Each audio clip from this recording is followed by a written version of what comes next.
நீங்க கடவுள் பக்தி உடையவரா? அப்போ இந்த காட்சி உங்களுக்காகத்தான். ஒரு ஊரில் ஒரு சிற்பி இருந்தான். அவன் ஒரு பாறையை செதுக்கி அழகான சிலையாக மாற்ற முயன்றான். முதல் கல்லை எடுத்து சுத்தியலால் தட்டிய போது அந்த பாறை கத்தியது. வலி தாங்க முடியவில்லை.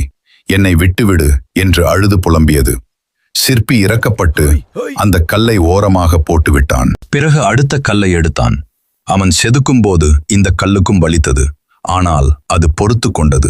சிற்பியே, என்னை தாங்கு, என்னை ஒரு அழகிய உருவமாக மாற்று என்று மௌனமாக வலியை சுமந்தது. சில நாட்கள் கழித்து அந்த பொறுமையான கல் ஒரு அழகான தெய்வ சிலையாக மாறியது.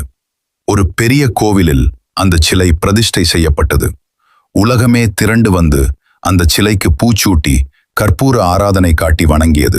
அதே சமயம் முதலில் வலி தாங்க முடியாது என்று ஓரமாக கிடந்த கல் எங்கே இருந்தது தெரியுமா?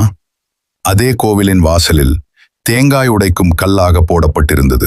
வாசலில் இருந்த கல் உள்ளே இருந்த சிலையை பார்த்து பொறாமையோடு கேட்டது, உன்னையும் சிற்பிதான் செதுக்கினான், என்னையும் அவன்தான் செதுக்கினான். ஆனால் உனக்கு மட்டும் ஏன் இத்தனை மரியாதை? எனக்கு ஏன் தினமும் தலையில் அடிபடுகிறது? அதற்கு அந்த சிலை புன்னகையோடு சொன்னது, நண்பா, சிற்பி செதுக்கும்போது நான் அந்த வலியை பொறுத்து கொண்டேன். அதனால் இன்று சிலையாளி இருக்கிறேன். நீ அன்று வலியை தாங்க மறுத்தாய். அதனால் இன்று தேங்காய் உடைக்கும் கல்லாக இருக்கிறாய். பார்த்தீர்களா? உங்கள் வாழ்க்கையிலும் இப்போது நீங்கள் அனுபவிக்கும் கஷ்டங்கள், தோல்விகள், அவமானங்கள் எல்லாமே அந்த சிற்பியின் சுத்தியல் அடிதான். உறுதியாக இறைவன் உங்களை ஒரு மிகச்சிறந்த மனிதராக, உலகமே வியக்கும் ஒரு ஆளுமையாக செதுக்கிக் கொண்டிருக்கிறார்.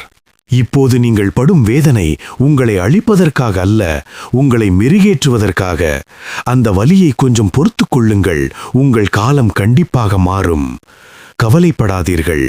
இறைவன் உங்களை கைவிட மாட்டார். ஓம் சாந்தி.